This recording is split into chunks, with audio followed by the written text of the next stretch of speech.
Well, it was entertaining to look over the questions, and sort of tongue-in-cheek, I was saying to you that I was going to take the first one on first because it's one I know the least about.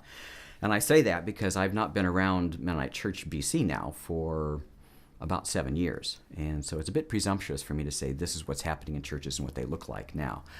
But what I found intriguing in my time with the conference is that our core values were fairly set from the initial founding of this conference so many years ago.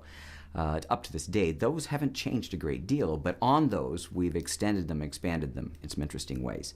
And so as I look at the churches, at least upon my departure from them, found that even though there were huge changes in music, in styles of worship, in new initiatives and programs and activities being done for reaching out, for serving others, for doing those types of things, they were still grounded pretty much in the same three values that had started when the Conference of Mennonites in British Columbia began, which was that idea of being a guardian of Mennonite faith, of finding a way to reach the lost and the straying Mennonites, secondly, and then thirdly, to be a force for the cause of Christ.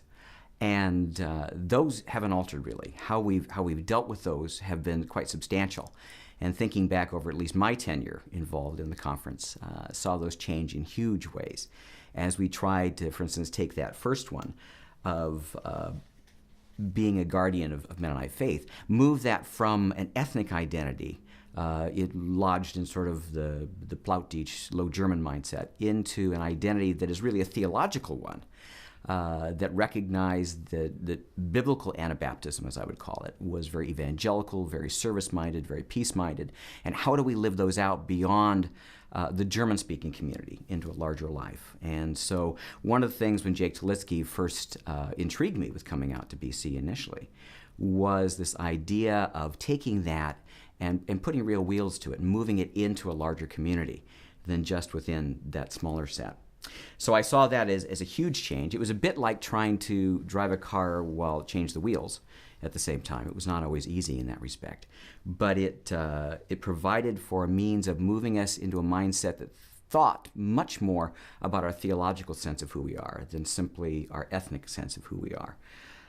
The idea of a beacon for attracting the lost and straying Mennonites, again, was expanded over those years, and it had always been there in a sense, but well beyond our own comfort zone sometimes, in terms of welcoming new people of new backgrounds, of new experience, and to see them becoming part of our own congregations and also part of new congregations that were started. A force for the cause of Christ, again, it was a matter of fostering a newer sense of that vision, that what did that look like in times that had changed radically around us? Our world was not the same as it was in the 60s, 70s, and 80s. So what would that need to look like to make it happen? That's not really a proper answer to that question, but I think that's one that's continuing to be developed over the years as congregations face their times and try and figure out how can we best be effective as a cause for Christ in the times we live in. And I think as long as churches are asking that question, they're going to be reasonably healthy and going to be reasonably effective.